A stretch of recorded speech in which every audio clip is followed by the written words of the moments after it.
calendar, House Bill 929. Representative Powers, you are recognized. Thank you, Mr. Chairman, and members. We have a motion. We have a motion and second on the bill, and we have an amendment that makes the bill, barcode 5591. We have a motion and second properly before us. Amendment 5591. Will the representative please explain the amendment? Thank you. And this is about Suboxone and some of the things that are happening out in our area. We have that's used in the treatment of pain and addiction to opiates. And right now we have, the current law is limited to prescribing Suboxone to 100 patients.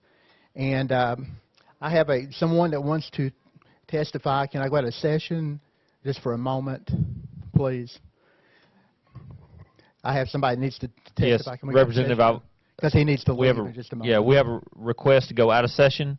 Yes. I think we have multiple people want to testify.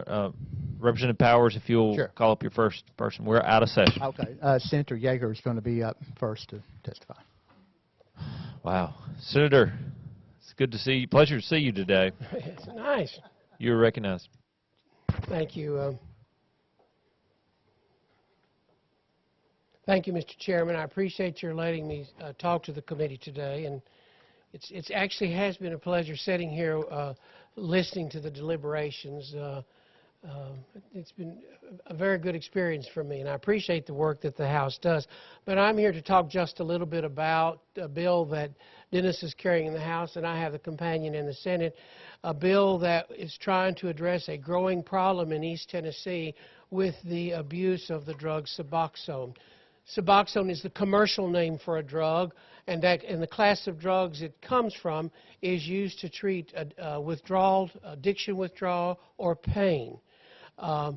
Under current law, we limit the treatment of it for addiction withdrawal to standalone clinics, in the words of the statute that we're amending, non-residential substitute-based treatment centers, or the methadone clinics that you see in some of your large communities throughout the state. What we are seeing here, Mr. Chairman and members, is that we are seeing a phenomenon develop where a very small, less than 1% of your physicians are subverting an existing federal rule that the representative alluded to, allowing a private practice practitioner up to 100 Suboxone patients, banding together and creating de facto non-residential substitution-based treatment centers. We're experiencing in East Tennessee, in our districts respectively, the storefront clinics opening up, attracting hundreds of people who are there ostensibly for treatment, but we are finding that these clinics are ostensibly treating addiction withdrawal, but of course Suboxone is also used to treat for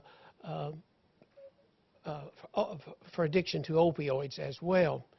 So we're seeing a real abuse of this facility that we have worked with the Department of Mental Health and Substance Abuse, the Department of Health, to craft the definition that I just read from to include certain private practices that are professional practices that have 150 or more patients. And if there is a private practice, professional practice with 150 or more Suboxone patients, then it would come under the regulations that are currently in the statute that would require that practice to obtain a CON, a certificate of need, and through that process get the proper vetting in from the appropriate boards here in the community back home. Because currently under the law, these clinics can be established without any input from the State Department of Mental Health and Substance Abuse. There's absolutely no nexus there, no way we can reach those. And I can assure you that this problem, which started in Kentucky, has worked its way down into East Tennessee, will one day be in your district, and it spreads toward Middle and West Tennessee. And we have an opportunity here to take steps to give the Department of Mental Health and Substance Abuse the tools it needs to make sure that we have some state connection to these clinics to prevent the abuse that we're experiencing in our communities now. And I think this is a very significant bill, and I realize that anytime you have a bill of this nature, you have opposing viewpoints on it, and I hope you'll listen to those and that you can support this bill. As I said, the language in front of you was crafted by the Department of Health and Department of Health and Substance Abuse, the Department of Health, and I'm pleased to say when the amendment goes on, it does have the support of the governor because he recognizes the need here. I'd be happy to answer any questions. I have to leave in a moment or two. I think I'd rather stay here because I've got to go to Commerce now. They tell me we already have a room full over there, but Any questions for the senator while he's here? Representative Favors, you're recognized. Yes, Senator, I'd like to know, do you know how many clinics are in the area you're referencing? Is Karen here? Kurt? I have 2 now that I know of in my senatorial district, but I think your question is calling for a broader area. Just for the area that you are. Well, I have 2 in my area, in Rockwood and Jacksboro. Okay. There may be more that I'm not aware of. Representative Powers, 2, is that what you have? Okay, thank you. We share Jacksboro. Clemens, you're recognized. Thank you, Mr. Chairman. I just have a quick question, Senator. I appreciate you being over here today. Pleasure. I'll see if I can keep you here a little longer. Thank you. On the fun side of the house, from where did the 150 number come from? That came really from a lot of discussion on the bill that when we worked on this bill all summer long, and last year we've almost been working on the bill about a year, but the number came as a recommendation from the Department of Mental Health and Substance Abuse because we're not interested in penalizing legitimate private practices. And so we've decided to have a cutoff point, of 150. And that was the number that we decided would be the break point because it came from the department. Any other questions for the senator? Okay. Dr. Terry, you're recognized. Yes, just want to know, you said 2 in your district. How many statewide will this affect? How many will it Clinics, affect, or yeah. how many there are now? How many will it affect? Yeah. When you try to, Mr. Chairman, can I defer to the department on this? Is that all right, sir? State your name. Yes, that'd be fine. State your name for the record. Chairman, committee members, my name is Kurt Hipple. I'm the legislative liaison for the Department of Mental Health and Substance Abuse Services. Dr. Terry, what they are calling the 2 clinics in Senator Yeager's area and the 1 clinic in Representative Powers' area are clinics. We have 0 Suboxone clinics in the state right now because we don't have an operable definition that would include what we are talking about today here as a Suboxone clinic or a buprenorphine clinic. Any I'm sorry, Chairman Faison, you're recognized. Thank you, Mr. Chairman. And this is to the senator. I just wanted to, what's it like to be in a place that we actually study the bills as opposed to what they do? That was not fair at all. Had I known he'd said that, Senator, I wouldn't have let him talk. Oh. Chairman Sexton, you're recognized. Representative Faison is a good friend. Thank you, Mr. Chairman. For the department again, I think the question is, since there are none technically, how many would this affect statewide if this goes into effect? Chairman Sexton, the clinics that, again, air quotes, clinics that we're aware of, there are about 5 that we are aware of. 2 in Senator Yeager's district. 1 that we have talked to, Dr. Reach, I think that will qualify as one under this, the formula in front of you in this amendment. And then maybe 2 in Johnson City and 1 in the Franklin area. Chairman Sexton. We really don't know, though. Beyond that, Right. beyond those. And so we had this discussion before, but just for the record, since there's approximately 5, the reasoning of not grandfathering those in and then doing the CON from this point forward, like is usually done. I think there was other bills that look at that. The reason behind that is. Can I call up Dr. Carter, our Yeah, chief pharmacist? He's also our state opioid treatment authority. Dr. Carter, state your name for the record. Yes, I'm Jason Carter. I'm the chief pharmacist for Tennessee Department of Mental Health and Social Services, and I'm also the state opioid treatment authority. Currently, I regulate what you would refer to as methadone clinics. There are 12 of those across the state. Those methadone clinics do go through the certificate of need process to make sure that they are needed in the community. And as part of that, they really need to make sure that they're going to contribute to the order development in the community. That then allows us to license them. It allows me as a state opioid treatment authority to go in and regulate them.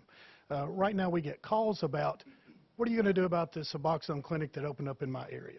Well, actually, I can't do anything about that. We have no authority to go in. So if it were somebody that was regulated by us, then we would have the ability to go in and look and make sure that they're providing all the things that a patient that wants to be in recovery needs to be in recovery, to make sure that they're getting appropriate monitoring of the medications that they're getting, that they're doing urine drug screens to make sure that they're not diverting their medication, that they're taking what they're supposed to and not taking other medications. We also do callbacks. We know that buprenorphine is an abused product, that we've seen the prescriptions almost triple in Tennessee over a 4-year period, and that we have seen an increase in the amount of Suboxone that's dispensed, and that it is diverted, that we see criminal activity associated with it. In our opioid treatment programs, we have callbacks where patients are called back to make sure that they're not diverting that medication so that it doesn't end up in the community. Thank you, Dr. Carter. Chairman Sexton. Thank you. 2 questions. I'm assuming the methadone clinics weren't always in the certificate of need. At some point it was added in into the certificate of need maybe. At that point when it was in, did we do that before there were methadone clinics already in Tennessee, or did we put in the process like we're doing here after the fact with those types of clinics? And I apologize, that was actually before my time. I cannot speak to that. I do not know. I know for the past several years that there's been a CON requirement around the methadone. Okay. And then the next question is I understand the certificate of need, and that helps develop on how many you can have in any location based on Correct. need. My question is, if for some reason those were grandfathered in, those 5, they would still, if they didn't have to go through the certificate of need, you would still be able to regulate them, correct? That is correct. As long as we were able to see them as a non-residential opioid-based treatment program facility, then that would give us the authority to be able to license them and regulate them, which allows us to then go into that program to look at the records, to make sure that these patients are getting adequate counseling, adequate drug screens, and everything that they need to push the patient into recovery.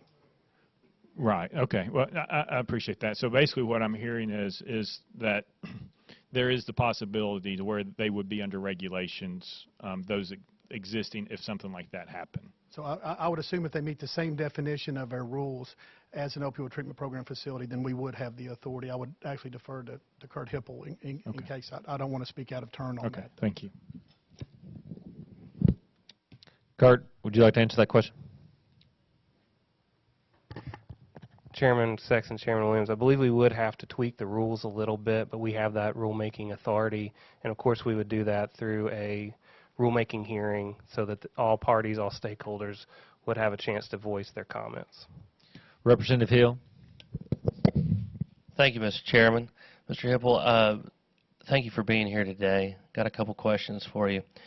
Why don't you all just through rulemaking set up the regulations that you feel is lacking and would be necessary? Why do you feel it is necessary to go through the CON process? Well, I think it's kind of what Chairman Sexton was talking about earlier. Right now, because of the definition that we have for opioid treatment center for addiction, it does not contemplate the private practice portion of the buprenorphine prescribing. So in order for us to license, we'd have to fix that definition first, and then we could license. So why don't we work on the definition instead of going, I mean, y'all are wanting to go all in with this whole CON thing, and when we already had one bill that dealt with that of a similar nature, and you knew how, I don't want to speak for the committee, but we had a lot of questions on it. Now we're in this other posture where we don't even have, by your own admission, we don't even have a working definition of what a Suboxone clinic is. I think we at the very least need to get that before we jump all the way over to CON. And in addition to that, I am very concerned, and I want to, after we have, I know we've got a couple more speakers, Mr. Chairman, so at some point I want to talk about the concern that I have that, and I know this isn't your intent with the legislation or the sponsor's intent, but as I look through it and talk through it and work through it on my own, I am very concerned that we're going to inadvertently be handing people over to methadone clinics and patients over to methadone clinics as a runover and as additional, for instance, in rural areas where they may have these clinics once we can get it defined. If they're no longer there, and I'm talking about the good actors, no longer allowed to provide the care, these people are going to need treatment somewhere, and the only other place to go is methadone clinics. And that's unacceptable. That is beyond unacceptable. I've had methadone clinics keep trying to come into my district, and thankfully the community has been successful in getting rid of them on a pretty continual basis. But I don't know how long we can continue that. I think we need to define, I agree with you, we need to define what Suboxone clinics are, but then we need to go through the rulemaking process and work on that. We do not need to go to the extreme of the CON and inadvertently, which I know is not the intent, but inadvertently put people in the rural communities over into the hands of the methadone clinics. That's an awful idea, and I know that's not what you want to do, but I see that as a potential outcome of this. Thank you, Mr. Chairman. Representative Hill, to respond to that, the reason that the definition has to be changed the way it has to be, and the reason it affects CON is because that definition is in the CON HSDA statute. Representative Hill. Yes, I understand that for the purposes of this proposed legislation. However, we can bring legislation, you can bring legislation, we can work on legislation that specifically defines what a Suboxone clinic is that does not require a CON, and then you can promulgate rules and regulations to deal with that, just like you do lots of other medical entities across the state. So we don't have to do a CON. You would prefer that, obviously, or you wouldn't be standing there, but we don't need a CON. We can define Suboxone clinic, and then you all can promulgate rules to regulate them as you see fit. But we don't have to define them for purposes of CON. That's just what you would prefer, correct? In the framework of how the law is written now, that's how we would need to proceed. But as you're talking about, if there was a new way of going forth, then yes, I guess we could do Okay. that. Thank you. Thank you, Representative Hill. Any other questions for these? Seeing none, going back into session for a point of discussion between the members. I've been speaking with the legal staff for the members over here. Section 3 of this bill is the section of the bill in which it deals with the grandfather. I think, as for me, I'm more concerned about the state operating without a definition of these clinics and the opportunity for them to be in a CON. If I made what I'm proposing to do is to make it, because this is the last committee, because I don't want us to operate another year without it. If I were to make a motion to strike Section 3, based upon legal staff, Section 3 from this amendment, what it would do, it would alleviate the concerns of the grandfathering of those people who are existing and operating in the state. It would allow this bill to move to full committee, which would allow us to further communicate about it. Before I move forward with the motion, I just wanted to talk to the members about that. Representative Hill, you're recognized. Thank you, Mr. Chairman. I appreciate the fact that you're wanting to work on this. I think all of us, even on the testimony from the department, that this does need work. I mean, I have information, and one of the speakers is going to bring forth information as well, that this state of Tennessee is being watched very closely on this bill, and if we pass this bill, there's going to be a class action lawsuit filed alleging that we are violating the Americans with Disability Act. We need, and I agree, we need to study this, we need time on this, and I'm not making a motion in deference to the chairman because he has the floor, obviously, but I think at some point we need to seriously discuss as this subcommittee and consider putting this in summer study so that we can work all of these issues out so that we can address the problems that the sponsor has in his district. But with a potential impending lawsuit and a whole bunch of other issues we haven't even talked about yet, I would very much be inclined and much more comfortable to just work on this over the summer. But that's not a motion. I'm just responding to your question, Mr. Chairman. Any other discussion for the sponsor? I just want to reiterate one thing. And what we're trying to do, every doctor, every general practitioner that you go to right now can subscribe up to 100 patients on Suboxone. So that will not affect anybody out in these rural areas. Every doctor can do that. We've also put a provision in there. If it's a multi-practice agency where you've got 50 doctors, say, they still get to prescribe up to 100 each. We're not affecting that at all. What we're trying to do is prevent the circumventing of the law by a group of doctors going out and open up a storefront. And it's not a clinic, it's a storefront, and you've got a PA in there that's subscribing Suboxone, and they can put them up anywhere, and they don't have to have a public hearing, don't have to have a certificate of need. And that's what we're dealing with. I mean, it will not, as far as getting treatment for people, it will not reduce that at all. But I'm at the will of the committee as far as the grandfathering clause, and I will agree to do that, please. Thank you, Representative. Any other questions? After consultation with the attorney, I'm going to make a motion to strike Section 3 from this bill. It's in entirety. From the amendment, we have a motion and a second on the bill. This would be Amendment 1-to-1. Are there any discussions on the verbal amendment? Seeing none, all those in favor of the verbal amendment say aye. All those opposed? Roll call vote on the verbal amendment.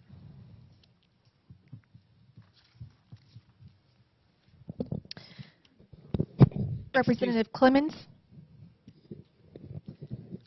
Doss? Faison? Favors?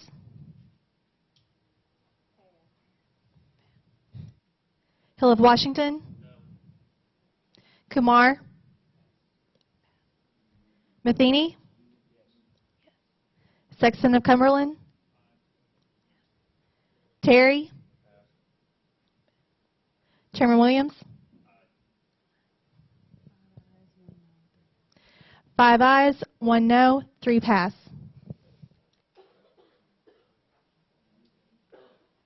The verbal amendment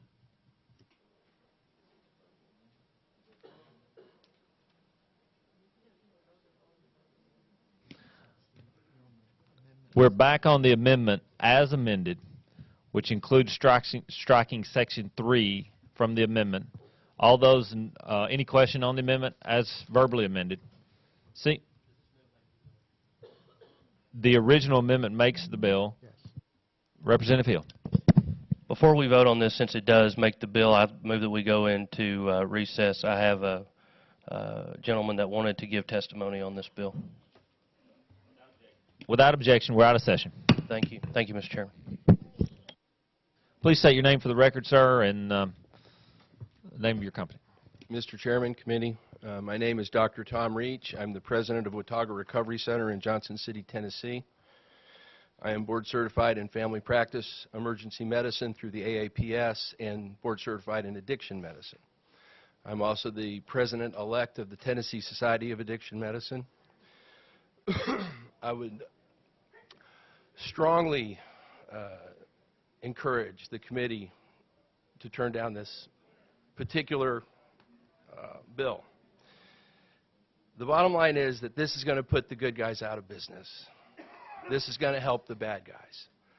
People who are running effective alcohol and drug treatment centers, providing 12-step recovery meetings, providing counselors and care, will not be able to afford to get a certificate of need. A certificate of need is incredibly expensive, cumbersome, and burdensome to the practice of medicine. And the question is, what does the certificate of need do? What problem is it that we are trying to solve? Do we have a bad doctor in La Follette? Do we have a bad doctor in Harriman? Maybe. Does this bill solve that problem? No. This throws the baby out with the bathwater. Specifically, they say this will stop Suboxone clinics from popping up on every corner. The reality is, at our clinic, we have 30 physicians seeing 2,500 patients in 5 different clinics. We provide complete biopsychosocial care for our patients. If we were to take every individual doctor and allow them to see their 100 patients, they would open up a different clinic on every corner. There would be not any less Suboxone on the street.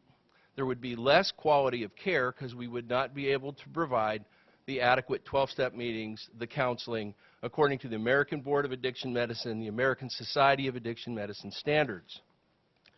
They say that this will limit the amount of Suboxone and Subutex on the street. I don't disagree that there's a problem with drug addiction in Tennessee. Tennessee is ground zero for the drug addiction problem. The question is Suboxone and Subutex part of the problem or part of the solution? Yes, there are 3 times more prescriptions for Suboxone and Subutex in Tennessee in the last 3 years. Thank God. Enough physicians are now able to adequately prescribe this medicine to treat the disease of drug addiction. Our vision is for a society that views drug addiction as the disease it truly is and treats addicts with the dignity and respect that they deserve. Anything that limits the ability of physicians to care for drug addiction in the state of Tennessee is going to cause problems. This is like, oh, we got a problem with Suboxone clinics, chop off the head of the hydra, 3 more problems will pop up. Where are these patients going to go? They're going to go back on the street. They're going to go back to heroin. They're going to go to methadone. They're going to go to pain clinics. What are the bad guys going to do? They're going to open up in Kentucky. They're going to open up in North Carolina. They're going to open up in Alabama. It hurts the bad guys. It helps the good guys. I strongly encourage you to vote this down. Thank you, Doctor. Any other testimony in regards to this bill while we're out of session? Chairman Sexton has a question for the department. Appreciate your testimony. The department, if you can answer this, obviously you're doing a certificate of need based off the methadone clinics having a certificate of need. Is that right? Yes, sir. So can you tell us why it's important, you think, to mirror the methadone certificate of need, what you've seen with those types of clinics and what that maybe has done to that type of clinics compared to what you're doing here? I'm sure there's reasons on what you're looking at for. Yes, Chairman, I'll be happy to address that. The 150 number, in addition to the 50% or more of the caseload, the 150 number came from a rational basis test. We wanted to figure out what does that threshold need to be, and so we looked at our smallest methadone clinic in the state, and they have a daily census that averages between 150 and 175. So we picked that number there because methadone and Suboxone are very similar drugs. They're not the same. They're very similar drugs. One's a Schedule II, one's a Schedule III. They both have abuse potential, but both, the way they're used is where the similarity lies. Methadone and Suboxone are both substitution-based medications. You substitute an illegal opioid for one that is legal to use. And that's where we have drawn those parallels between a methadone clinic and Suboxone. And then the other thing, if we did not have the CON for the methadone clinics, what would be happening right now in the department's mind? If we did not have a CON for the methadone clinics, CON allows us to orderly develop health care, to make sure that there's a medical need for that health care in the area, to make sure it's economically feasible so that if it's operating one day and then runs out of cash the next day, that it doesn't go away and that people who are patients of that facility don't have anywhere else to go. So that, I think those are the reasons that we have a CON. We have a CON for OTPs. And then the last thing is, who can prescribe Suboxone in the state of Tennessee? Can physician assistants do that or just physicians? No, sir. Only physicians with a DEAX number. They have to go through some additional training, about 8 hours. They have to register with the DEA.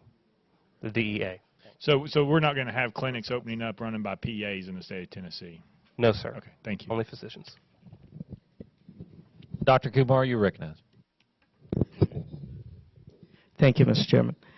Kindly clarify that by bringing these clinics under the CON process, would it enhance your ability to monitor them and collect data, or would it be the same?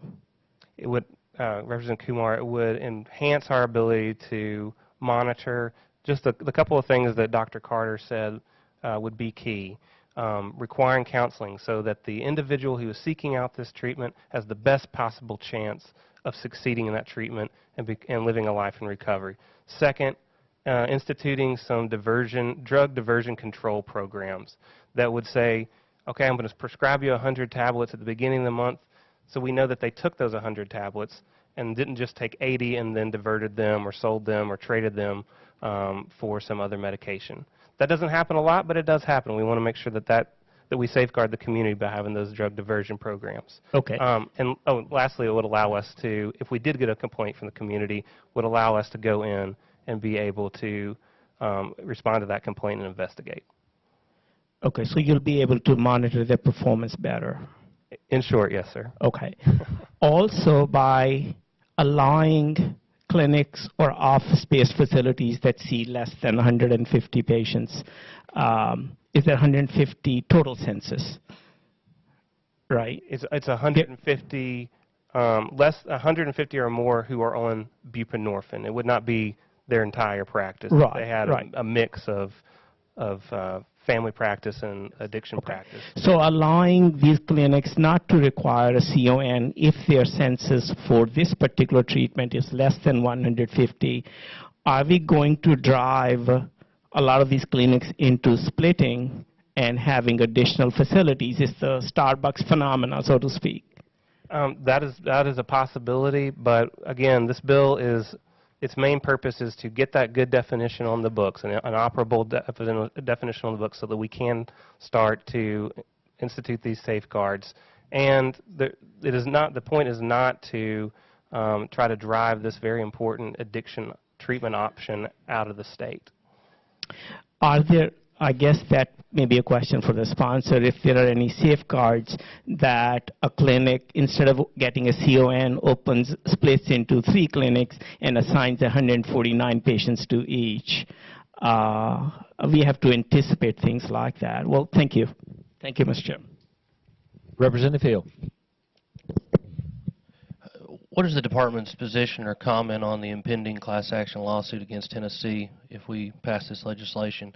The federal government has weighed in and said that they are weighing, I'm going to be clear, they are weighing their options as they observe what we do, how we act on this legislation. What is your all's comment or position on that? I know you hear this a lot on the news, but we don't comment on any potential or pending legislation. But to my knowledge, potential and pending are 2 different words with 2 different definitions. Potential means that it could happen. Pending means that it is happening. It's just in process. And I'm not aware of any lawsuit that's been filed as a result of this bill You are yet. correct. It is potential, and if we pass this bill, it will be pending. You are correct about that. Second question, on the fiscal note, and of course the Fiscal Review Committee submits their stuff to you guys, and then you submit information for the fiscal note. The fiscal note currently says not significant. How much does it cost to apply for a CON? That information, we do not run the CON application process. That's HSDA, the Health Services Developmental Agency. To be fair, it's about $15,000. My understanding is that the minimum fee for a CON for a methadone clinic starts at $3,000. Representative Hill. The minimum fee. Minimum, yes. It's my understanding, and I apologize for being a little leading there, but it's my understanding that it will run about $10,000 to $15,000. And also, because to your own admittance or the earlier testimony, unless I misunderstood you, you don't know specifically how many of these are in the state. So there has the potential to at least be, as we like to call in these fiscal notes, additional or other fiscal impact. I have a really hard time believing the not significant on the fiscal note, knowing that there will be additional paperwork, additional personnel, additional individuals needed for this. And that is just a side comment. My final question. Thank you for the side comment. Thank you. Representative. I have a question.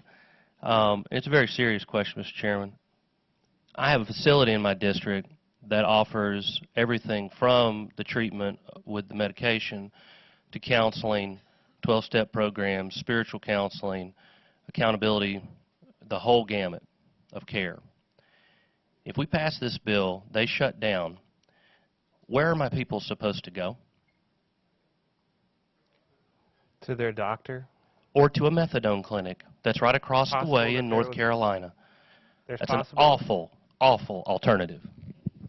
Thank you, Representative Hill. I had a couple questions for you, sir. How many members are in Tennessee are in the Tennessee Society of Addiction Medicine? That is an excellent question that I cannot adequately answer for you today, sir. Do you know any one other person other than you? Oh, certainly. Okay. John Sandridge is the president, Alexander Zotos, Richard Soper. Would you guess there to be 100 or 1,000 or 10,000? I would say we're probably up to 200 to 300 members in Tennessee. Okay. Do you currently do drug testing on every person that you see in your clinic? Absolutely. Do you currently count pills as it relates to every person in your clinic? Absolutely. Okay, so when a member comes in, they do that. In striking Section 3 of the bill, which allows you to be grandfathered in, which allows the state to have a definition of what Suboxone clinic is, based upon my communication with you, why would you not be in favor of this? Mr. Chairman, I agree with the intent of this bill. I think that it's a noble reason. I think there are people out there doing it wrong. I think we need to study it further. We need to define the problem further and then come up with more comprehensive solutions that will encompass both sides of the aisle and will match with our national directive to increase access to medication-assisted therapy, not restrict it. What do you think is the cost for you to do a certificate of need? I tried to get a certificate of need. No, I'm talking about the fee that Representative Hill said earlier, the fee. It was well over $15,000 by the time we were done. How much would it cost you to order a class action lawsuit in case this bill goes through? Is that more or less than $15,000? I have no idea, sir. I would never consider doing that. Thank you. Any other questions? Seeing none, we're back in session. Any further questions for the representative on the bill? Can I have one other comment? And I'm sorry, Representative Doss, did you have something? I'm just checking on the posture of where we are. One moment, please. Okay, we're on the amendment as amended. Okay. Representative, you're recognized. Okay. I think Representative Doss had a question, please. Chairman Doss. We've been around and around, Mr. Representative, and first, I think you need to be applauded for your efforts. I think we all know in this room that we have many addiction problems in this state. We have drug abuse problems in this state, and I just applaud you for your efforts, and I would hope that each member would take this very serious. There's upwards of 1,100 people dying by overdose deaths every year, and we can put this off year after year. Meanwhile, we're not living up to what the people expect us to do. Thank you. I just have one further comment, and then I'll close if you don't care. But yes, what's happening right now, they can do this in any storefront. There's no regulation on it. They can put it next to a church, next to a daycare. There's no regulation at all out there right now on these offices, they're actually a satellite office. They're not a clinic. They're a satellite offices where you have a group of doctors that open one up, and they might serve 200 or 300 patients out there. There's no public hearing. There's no certificate of need, and they can put them anywhere they want to. And so that's the kind of problem we're doing, and they can put them in your district and in your neighborhood. So let me just close real quick. This is, if you don't care, if you allow me to quote Congressman Tim Murphy from Pennsylvania. He's a psychologist by training, and he said buprenorphine can more safely maintain a person's dependence by reducing the need for illegal opiate use, such as heroin, thereby the risk for overdose. But make no mistake, buprenorphine is a highly potent opiate. which according to SAMHSA is 20 to 50 more times powerful than morphine. According to the Drug Enforcement Administration, when police conduct a prescription drug bust, the third most frequently seized drug by law enforcement is buprenorphine. More than methadone, more than morphine, more than codeine, and unlike clinics that administer methadone, there are no requirements for buprenorphine clinics to offer or even discuss the non-addictive treatment alternatives with patients. No requirement to develop treatment plans, no requirement to protect the public against buprenorphine being diverted for illegal use. That's what we're dealing with right now, Mr. Chairman.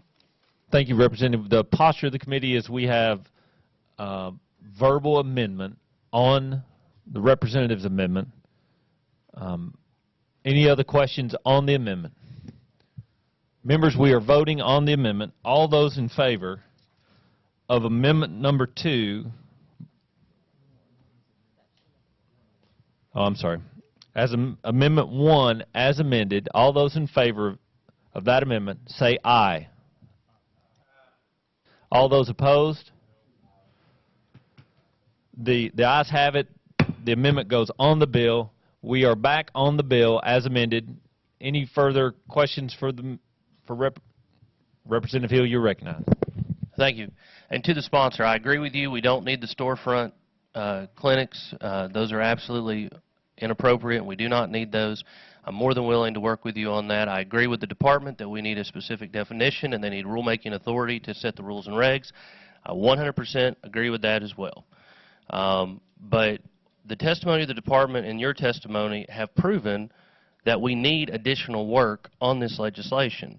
This is not meant to be hostile, but it is meant to be firm in the respect that we have addiction treatment centers in this state that are doing it the right way. They are doing the drug testing. They are doing the pill counting.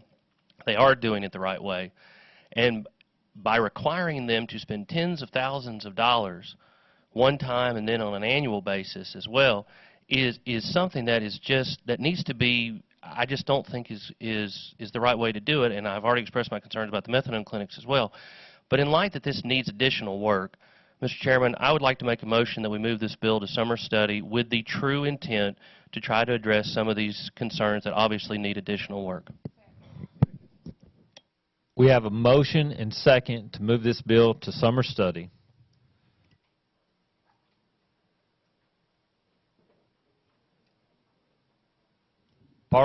Parliamentary procedure says it takes a simple majority to send this bill to summer study. All those in favor of sending House Bill 929 to summer study, say aye. Aye. All those opposed? No.